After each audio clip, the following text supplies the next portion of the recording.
Madame la sénatrice, est-ce que c'est le moment que ce débat sur le voile vienne maintenant dans une société fatiguée, déjà hystérisée par évidemment la crise sanitaire et tant d'autres choses, ou alors, bien justement, évidemment qu'il doit venir maintenant puisqu'il y a ce projet de loi sur le ou les séparatismes? Moi, je fais partie de ces élus qui pensent qu'il faut en parler maintenant. C'est-à-dire qu'on a un texte, moi je suis rapporteur de ce texte au Sénat, donc j'ai commencé à faire des auditions.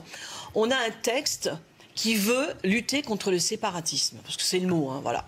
On sait lequel, il est ciblé, bon, voilà. Mais on ne veut pas parler de choses qui fâchent. Et moi, je pars d'un principe que le législateur, le gouvernement, doit prendre ses responsabilités et parler de tout ce qui fâche. On n'y arrivera pas si on ne parle pas des vrais problèmes de fond que vit notre société. Et le voile en fait partie. Et je sais bien que le gouvernement ne veut pas qu'on en parle parce que c'est le mot, on ne veut pas hystériser. Mais ça veut dire quoi, hystériser?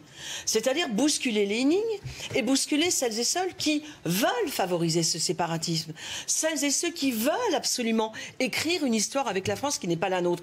Donc oui, il faut en parler. Alors il faut en parler avec les mots, voilà, il faut en parler calmement, mais il faut en parler. Alors l'espace public, c'est peut-être un sujet qui n'est pas celui-là, mais les accompagnatrices scolaires, on en reparlera. Ça, c'est obligatoire. Enfin, il me semble. L'université, c'est un vrai sujet. Donc pour vous, le voilement des petites filles, voilà. Pourquoi on n'en parle pas? C'est un sujet parce que tout ça, ce sont les conséquences de ce qui se passe dans notre pays depuis 20 ans. Voilà. Donc oui, il faut en parler. Parce que si on veut faire un projet de loi contre le séparatisme, et si on ne veut pas parler de ce qui en fait l'essence, à ce moment-là, ce texte, il servira à rien. Manuel Voilà.